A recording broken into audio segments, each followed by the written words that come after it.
আমাদের ৯টি union ৮১টি word, পৌরসভায় ৯টি, তাহলে ৯০টি ওয়ার্ড আমার। যে ওয়ার্ড সর্বপ্রথম এই ৪টি অপরাধ নিয়ন্ত্রণ করতে পারবে তারা সেই ওয়ার্ডে সাইনবোর্ড লাগিয়ে দিবে অপরাধ নিয়ন্ত্রিত ওয়ার্ড। সেই ওয়ার্ডের এই কর্মীদেরকে বাংলাদেশের যে অঞ্চলে বেড়াতে চান সেই অঞ্চলে আমি ৩ দিনের সফরে নিয়ে যাব। আরেকটি ঘোষণা, যে ওয়ার্ড সর্ব আগে মুক্ত হবে সেই ওয়ার্ডের রাস্তা, মসজিদ, মন্দির, স্কুল, মাদ্রাসার সবার আগে উন্নয়ন করা হবে। দোহাই লাগে, যারা পারবেন না তারা দরখাস্ত নিয়ে আমার পিছনে ছুটাছুটি করবেন না। আমরা ৩ স্তরে করব। যারা সর্বপ্রথম সবুজ পাতা, যারা ধীরে আগাবেন হলুদ, যারা পারবেন না যদিও লাল হইল আলোকিত লালমনিয়ার লালে ভরা তারা রেড জোনে থাকবেন। আমাদের কাছে যাবেন, মসজিদের উন্নয়ন, মন্দিরের সংস্কার, রাস্তা ঠিক করেন ভাই, ওই ওয়ার্ডগুলো করা হবে না। কেননা মসজিদে নামাজ পড়তেছি মানুষ ভালো করার জন্য। ইন্দোনেশিয়ায় একটি ব্যবসা প্রতিষ্ঠানে চুরির চেষ্টার অভিযোগে ৪ যুবককে স্থানীয় বাসিন্দারা হাতে নাতে আটক করেন। তবে পুলিশের আসার আগ পর্যন্ত নিরাপদে রাখার জন্য বাড়ি মালিক ডাক টেপ দিয়ে মাথা থেকে পা পর্যন্ত মজা করে তাদের মাথায় কার্টুন চরিত্রের মতো কান বানিয়ে দিয়েছেন। অদ্ভুত এই দৃশ্যের ভিডিও সামাজিক যোগাযোগ মাধ্যমে ছড়িয়ে পড়লে অনেকেই মজা করে তাদের সঙ্গে জনপ্রিয় শিশুদোষ চরিত্র টেলিট্যাবিজের তুলনা করেন। পরে পুলিশ এসে দুজনকে হেফাজতে নেয়। বাংলাদেশের ৫৪ বছর ইতিহাসে আজ পর্যন্ত একটা সংসদ সদস্য খুঁজে পেলাম না যে সদস্য বলতো বা বলবে যে আমি নিজে দুর্নীতি করব না বা দুর্নীতি করতে কাউকে সহযোগিতা করব না, কোনো সুযোগ দেব না। এই সৎ সাহসটুকু কারোরই নাই। আসসালামু আলাইকুম। বাংলাদেশে অতি দ্রুত ৫০০ এবং ১,০০০ টাকা নোটগুলো বাতিল করার জন্য আমি অনুরোধ করছি। সেই জন্য ৩ বাহিনীর প্রধান, বিজেপি এবং র্যাব এবং বাংলাদেশ সরকার এবং স্বরাষ্ট্র মন্ত্রণালয়কে অনুরোধ জানাবো, আপনারা অতি দ্রুত ১,৫০০ টাকা নোটগুলো বাতিল করুন। যারা বৈধভাবে টাকা আছে তারা ব্যাংকে গিয়ে টাকার নোটগুলো পরিবর্তন করতে পারবে। যাদের কাছে অবৈধ টাকা আছে তারা সেই টাকা পরিবর্তন করতে পারবে না, কারণ তাদের কাছে হিসাব নাই এই টাকাগুলো কোথায় থেকে আসছে। হ্যাঁ, এই টাকাগুলো অটোমেটিক বাতিল হয়ে গেলে সেই অবৈধ টাকার জুড়ে বাংলাদেশে মব সৃষ্টি করা হচ্ছে এবং বাংলাদেশে লুংরা রাজনীতি তৈরি হচ্ছে। হাজার হাজার লোক ভাড়া করে বাংলাদেশে রাজনীতি উশৃঙ্খল বিশৃঙ্খল করার জন্য চেষ্টা চালিয়ে যাচ্ছে। প্রিয় দেশবাসী, আপনারা দেখেছেন কিছুদিন আগেও যারা ক্যান্টিনের বিল দিতে পারতো না, খাবার খেতে পারতো না, ১০,০০০ ১২,০০০ টাকা বেতনের জন্য যারা উঠা আন্দোলন করেছে, আজকে তারা সারা বাংলাদেশে আপনার আন্দোলন সংগ্রাম সমাবেশ করে যাচ্ছে। লক্ষ লক্ষ টাকা দৈনিক খরচ করে তারা লাক্সারি লাইফ দিন পার করছে। প্রতিটি ফ্ল্যাটে তারা ২ লাখ ৩ লাখ টাকা ভাড়া দিচ্ছে, কোটি টাকার গাড়ি ব্যবহার করছে। এবং এই বিষয়গুলো আপনারা কিভাবে দেখছেন? কেন আমাদের বাংলাদেশে যারাই দুর্নীতি করুক না কেন আমরা তাদের বিপক্ষে থাকবো, এটাই আমাদের সবার অঙ্গীকার। তাহলে বাংলাদেশ উন্নত হবে। তো আমি মনে করি এই আওয়ামী লীগ সরকার চলে যাওয়ার সময় যেই পরিমাণ টাকা বাংলাদেশে রেখে গেছে, গাজীপুর, নারায়ণগঞ্জ, ধানমন্ডি, গুলশান, বনানীতে প্রচুর পরিমাণ বাড়িতে বোল্ডের মধ্যে টাকার পাহাড় এবং হাজার হাজার কোটি টাকা, লক্ষ কোটি টাকা যদি পুলিশ আর্মি সহায়তা যদি তারা রেড করে, আশা করি সেই টাকাগুলো উদ্ধার করতে পারবে এবং সেই টাকা দিয়ে অর্থনৈতিক বাংলাদেশ উন্নত হবে। এবং পরিত্যক্ত বাড়ির মধ্যে সেই বাড়িতে ওই টাকাগুলো আওয়ামী লীগ রেখে গেছে, ওইখানে সিসি ক্যামেরা দিয়ে তারা বিভিন্ন দেশ থেকে সেই টাকাগুলো পর্যবেক্ষণ করছে। আপনারা বিশ্বাস না হলে এই কথাগুলো আমি অনেকবার বলেছি। এবং ডক্টর মোহাম্মদ ইউনূস স্যার ক্ষমতা থাকা অবস্থায় যেই 2টা দল সরকারের ক্ষমতা সরকার নিজের সরকারের মতো তারা ব্যবহার করেছে এবং তারা বিভিন্ন পোস্টিং বাণিজ্য সচিব প্রমোশন, কোন সচিবের চাকরি থাকবে না থাকবে, কোন সচিবকে এলপিআর পাঠাবে, কোন সচিব তাদের দালালি করবে, প্রমোশন নিয়ে ৭০ কোটি ৮০ কোটি টাকা মাথা পিছু নিয়েছে।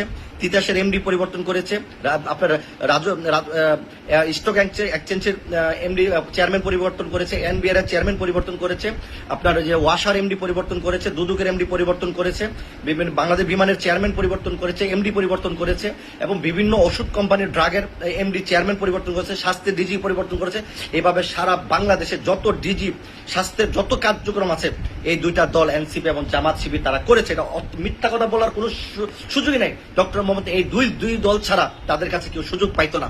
তো এই জন্য তাদের কাছে এত টাকার পাহাড়, তারা যে কোনো মুহূর্তে সারা বাংলাদেশে সমাবেশ করার ক্ষমতা রাখে। তো আমি প্রিয় দেশবাসী আপনাদের কাছে প্রশ্ন রাখলাম, যদি দেশকে ভালোবাসেন কোনো দলকে নয়, তাহলে আমার এই কথাকে সমর্থন জানিয়ে 500-1000 টাকা নোট বাতিল করুন এবং যারা অবৈধভাবে টাকাগুলো রেখেছে কালোবাজারের টাকা, তারা ওই টাকাগুলো ব্যাংকে আনতে গেলে হিসাব কিতাব করে আনবে, তারা জবাবদিহিতা করতে পারবে না। অতএব এই টাকাগুলো বাতিল হয়ে গেলে তারা বাংলাদেশে মব সৃষ্টি করতে পারবে না এবং অবৈধভাবে রাজনীতিও করতে পারবে না। দেখবেন বাংলাদেশ সুন্দর একটি রাষ্ট্র পরিণত হবে। প্রিয় দেশবাসী, সবাই লাইভটা শেয়ার দিবেন এবং দেশকে যদি ভালোবেসে থাকেন অবশ্যই দুর্নীতিকে না করবেন। ধন্যবাদ সবাইকে।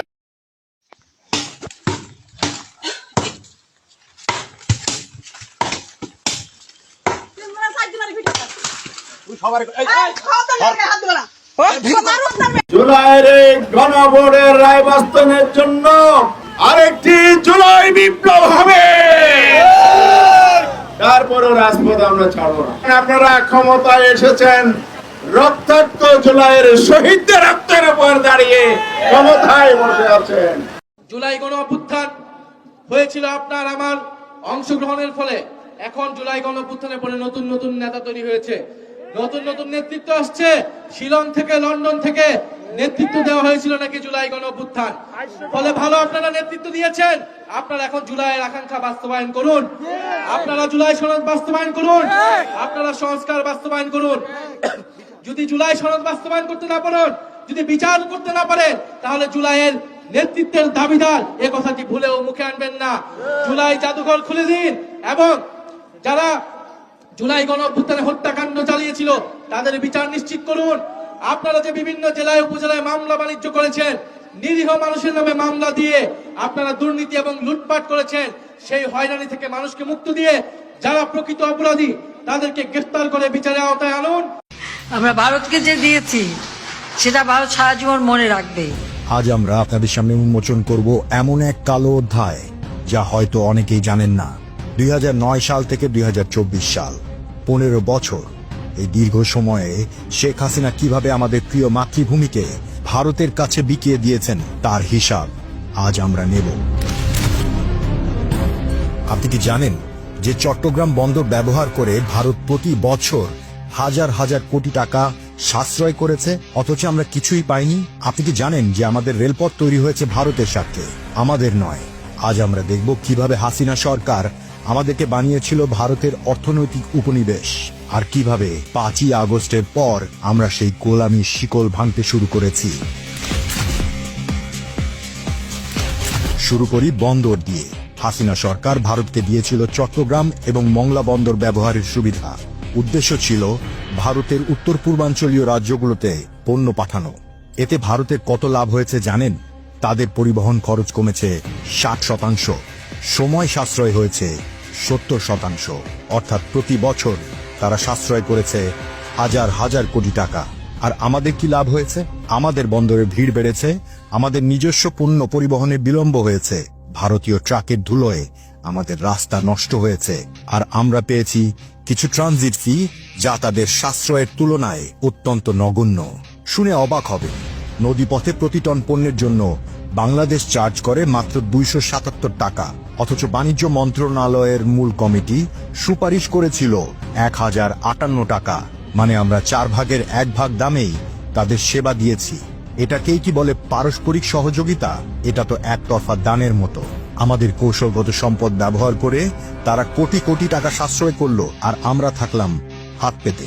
এমনকি এই ট্রানজিট সুবিধার বিনিময়ে আমরা তাদের কাছ থেকে কোনো উল্লেখযোগ্য অর্থনৈতিক সুবিধাও পাইনি। তারা যা দিয়েছে তা তাদের নিজস্ব স্বার্থেই।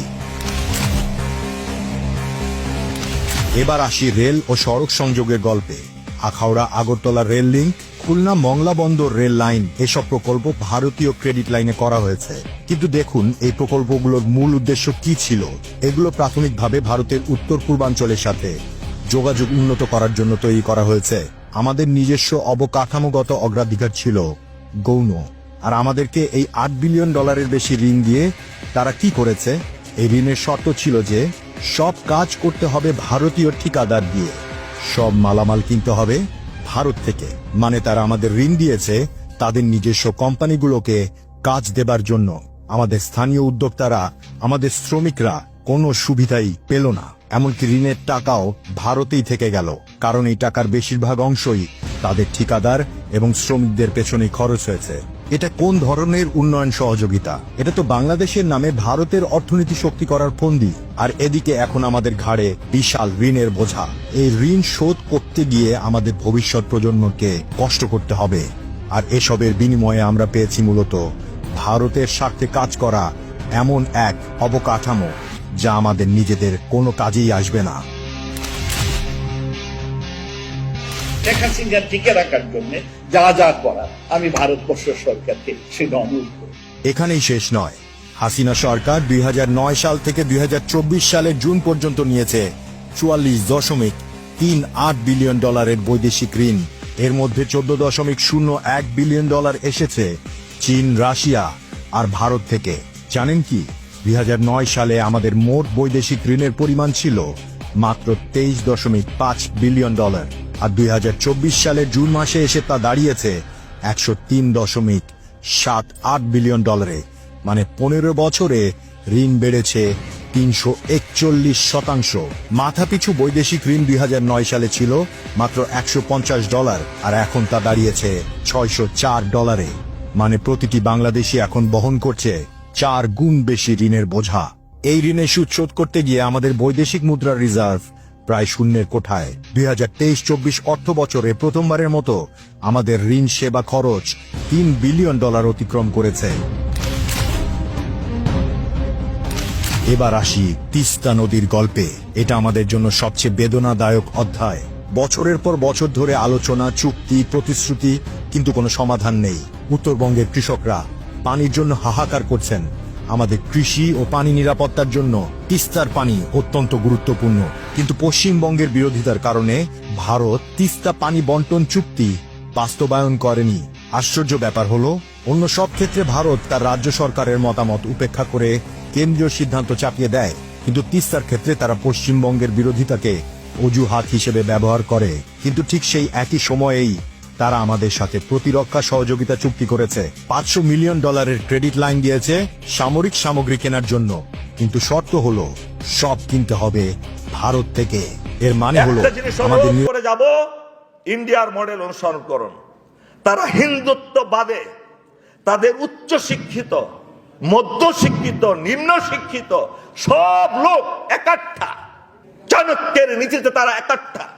কিন্তু আপনারা আমরা কেন সেই 47 সালের আদর্শ ইসলাম নিয়ে যে দেশটাকে গঠন করা হয়েছিল, যে ইসলাম হলো সাম্যের ধর্ম, যে ধর্মে কোনো মানুষের কোনো ভেদাভেদ নাই, ধর্মে ধর্মে কোনো ভেদাভেদ নাই, কালো সাদায় কোনো ভেদাভেদ নাই, পেশা শ্রেণীতে কোনো ভেদাভেদ নাই, সেই আদর্শকে যতক্ষণ না পর্যন্ত আপনারা শক্তিশালী ভাবে আঁকড়ে ধরতে পারবেন, আষ্টে পৃষ্ঠে জড়িয়ে ধরতে না পারবেন, ততদিন পর্যন্ত এই দেশ স্বাধীন হবে না, হবে না, হবে না। আমিরে জামাতের বিরুদ্ধে পীর সাহেব চরমনাই অদ্ভুত অভিযোগ নিয়ে আসছেন এবং অদ্ভুত যুক্তি দিচ্ছেন। পীর সাহেব চরমনাইয়ের যুক্তির জবাব দিব, খণ্ডন করব। তো দর্শক, কিন্তু দুঃখজনক যে হঠাৎ করে চরমনাই দরবারে আওয়ামী সুর, একদম আওয়ামী লীগ যে যুক্তি দিত রাজনীতিতে, ফরেন পলিসিতে, ওই যুক্তিগুলো তারা কপি করছে। এখনো পালাতক আওয়ামী লীগ, পতিত স্বৈরাচার ফেসিবাদীরা পালিয়ে থেকে যে যুক্তিগুলো দিচ্ছে, ওই রাজনীতি পিক করছে চরমনাই, কারণ তাদের এর বাইরে কোনো রাজনীতি নেই। এটা তাদের দেউলিয়াতের প্রমাণ। ঠিক আছে, চরমনাই রাজনীতি করুক, তারা জামাত ইসলামী সমালোচনা করবে, ইটস ভেরি গুড, এটা তাদের অধিকার। আবার জামাতও তাদের সমালোচনা করবে, যদিও জামাত তাদের সমালোচনা করে না। জামাতের কিছু অ্যাক্টিভিস্ট বা কর্মী হয়তো পাল্টা তাদেরকে দুই একটা গালি টালি দিতে পারে, বাট অফিসিয়ালি জামাত তাদেরকে গোনাই ধরে না, কোনো সমালোচনাই করে না, এবং তাদেরকে নিয়ে কোনো কথা জামাতের কেউ বলে না এবং বলবেও না। সেই পর্যায়ে চরমনাই নেই যে তাদের নিয়ে জামাতকে কথা বলতে হবে। জামাত কথা বলে যুক্তরাষ্ট্র নিয়ে, চীন নিয়ে, ভারত নিয়ে, চরমনাই নিয়ে নয়। তো দর্শক, জনাব পীর সাহেব চরমনাই অত্যন্ত ভালো মানুষ। তিনি লিমিট বজায় রেখেই কথা বলার চেষ্টা করেন, কিন্তু মাঝে মাঝে তিনিও ব্যক্তিগত আক্রমণ করে ফেলেন।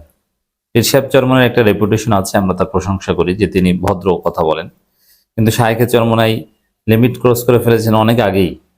ব্যক্তিকে সম্মান দিয়ে কথা বলেন না, সমালোচনার ক্ষেত্রে সমালোচনার নীতিমালা মানেন না। আর ইদানিং চরমোনাইয়ের লোকজন কি করছে আপনারা দেখছেন। চরমোনাই ভাইদের মধ্যে সবচেয়ে বড় আলেম হিসেবে যাকে মনে করতাম সেই মোসাদ্দেক বিল্লাহ আল মাদানী, তিনিও জঘন্য ভাষায় ব্যক্তি আক্রমণ করেছেন, যেটা কোনো রাজনীতিবিদের ভাষা হতে পারে না, কোনো আলেমের ভাষা হতে পারে না। তিনি বলছেন ডাক্তার শফিক, আবু তাহের, ওরা তো ডাক্তারই পড়ছে, ওরা কি বুঝে, জাহেল, ওরা ইসলামের কি ফতোয়া দিবে, মূর্খ, এইভাবে উপস্থাপন করছেন। এটা কোনো কথা, কোনো ভাষা? এটা তো একদম ফয়জুল করিম মার্কা ভাষা হয়ে গেল। তো দর্শক, এই পীর সাহেব চরমোনাই রেজাউল করিম তিনিও কিন্তু আমির জামাতকে ব্যক্তি আক্রমণ করেছেন। মেয়ে বন্ধুরা তোমরা আসো, ছেলে বন্ধুরা একটু দূরে যাও। মানে আমির জামাতের স্বাভাবিক একটু হিউমার অথবা একটা আর প্রোগ্রামের কেউ আধিপত্য করতে আসলে তা প্রতিরোধ করবে। মার্কিন যুক্তরাষ্ট্র এখন কি আধিপত্য করতে এসেছে আপনারা দেখান তো।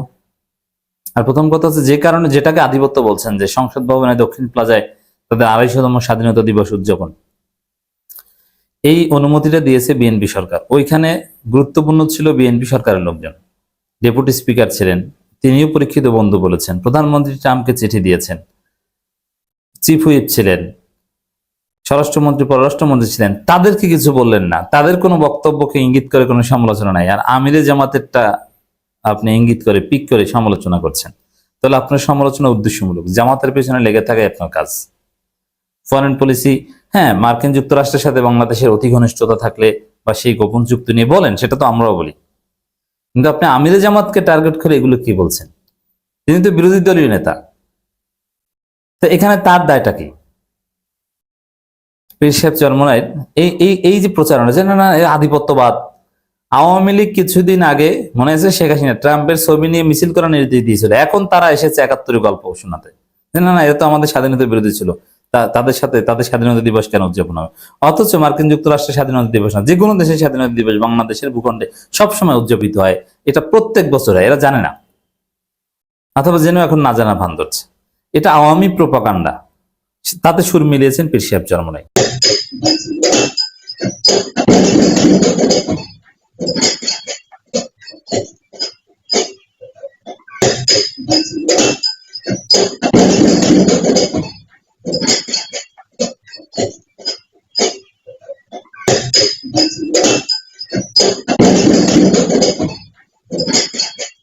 আমার সাথে গতকালকে সকালে বিশাল বড় একটা দুর্ঘটনা। সেটা হচ্ছে যে আমার বাসা ঢাকা কামরাঙ্গীর চরে, আমার ছোটো মোটো একটা ব্যবসা আছে এবং আমার বাসায় আমি একাই থাকি। তো রুমটা ছাড়ার জন্য আমি বাড়িওয়ালাকে জানানোর পরে বাড়িওয়ালা টুলেট লাগায় এবং সপ্তাহখানেক আগে বাসাটা দেখার জন্য একজন পুরুষ মানুষ আসে দুপুর নাগাদ। তো বাসাটা দেখে সে চলে যায় এবং হচ্ছে যে পরবর্তীতে আবার রুমটা দেখার জন্য আমাকে কয়েকবার ফোন দেয়, যেহেতু আমার ফোনটা সে নাম্বারটা নিয়ে গেছিলো যে ভাই রুমটা অনেক পছন্দ। সেক্ষেত্রে আমি একটা কাজে, ব্যক্তিগত কাজে চট্টগ্রাম ছিলাম কয়েকদিন। তারপর থেকে আমি বৃহস্পতিবারে যখন গেছি, বৃহস্পতিবারেও আমাকে ফোন দিয়েছে যে আপনি নাকি ঢাকা আসছেন। আমি ঢাকায় গেছি, এটা কীভাবে জানলো এটা একটা জানার বিষয়। দ্বিতীয়ত যে শনিবারে আবার আমার রুমে আসে, রুমে এসে দেখতে চায়, যদি আমি ব্যস্ত ছিলাম, ব্যস্ত থাকার কারণে রোববার সকালে ঠিক 7টা নাগাদ হাজব্যান্ড ওয়াইফ সহকারে ওনার রুমে আসে এবং হচ্ছে যে রুমটা দেখার কথা বলে। তো আমি বলছি যে যেহেতু বাড়িওয়ালা রুম ভাড়া দিবে, আপনি বাড়িওয়ালার সাথে কথা বলেন এবং হচ্ছে যে আপনি বিকালে আসেন, আমি এত সকালে আপনাকে রুমে ঢুকতে দেবো না। অনেক পর্যায়ে তর্কাতর্কি, তারা কাজে যাবে, তারপর হচ্ছে যে শুধু রান্নাঘর হচ্ছে আর হচ্ছে বাথরুমটা দেখবে কেমন। আমি বললাম যে না, আপনি অল্প একটু দরজা খুলেছিলাম আমি, যে আপনি শুধু রুমটা দেখেন, বাথরুমটা আপনি পরে এসে দেখেন।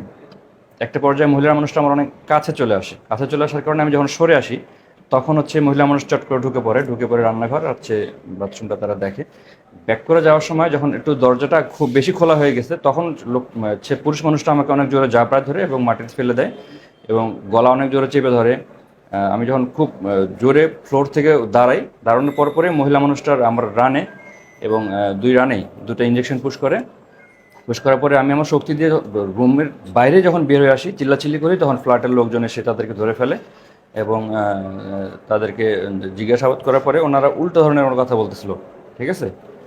সেক্ষেত্রে লোকজন ধরে পুলিশে দেয়, তাদেরকে পুলিশ করে রিমান্ডে নিয়ে জিজ্ঞাসা করে যে তারা রুমে হয়তো বা টাকা পয়সার জন্য বা অন্য কোনো উদ্দেশ্য ছিল কিনা তো সঠিক জানি না। সেই ক্ষেত্রে তারা রুমে আসে আমার। একটা পর্যায়ে পুলিশ তাদের ব্যাগ বা আর তাদের কাছে যে জিনিসগুলো ছিল তাদেরকে উদ্ধার করে দেখে যে ওখানে বিভিন্ন প্রকার খোলা ঔষধ ছিল, তারপর একটা ইন্ডিয়ান ওষুধের পাতা ছিল, তারপর হচ্ছে একটা রক সুতা ছিল যেটা কিনা তারা ওই গলায় পেঁচিয়ে মারার উদ্দেশ্য ছিল তাদের। সেই ক্ষেত্রে বলবো যে আমার সাথে যে দুর্ঘটনা ঘটেছে আপনারা সচেতন থাকবেন। এরকম বাসা দেখার কথা বলে অনেকেই হয়তো বা রুমে ঢুকবে বা হচ্ছে রুমে ঢুকে ছিনতাই হোক বা হচ্ছে ডাকাতি হোক বা কাউকে মেরে ফেলার উদ্দেশ্যে ঢুকে ক্ষতি করতে পারে। আমি হয়তো বা একটু সচেতন ছিলাম বা সজাগ ছিলাম, আমি বিষয়টা রিকভারি করতে পারছি বা উদ্ধার হতে পারছি, বা আল্লাহ চাইছে আমাকে ভালো রাখার জন্য। সেই ক্ষেত্রে আমি হয়তো বা সুস্থ আছি, ভালো আছি। আপনারা সচেতন থাকবেন যাতে এরকম ধরনের কোনো দুর্ঘটনা ঘটে কেউ না ঘটাতে পারে।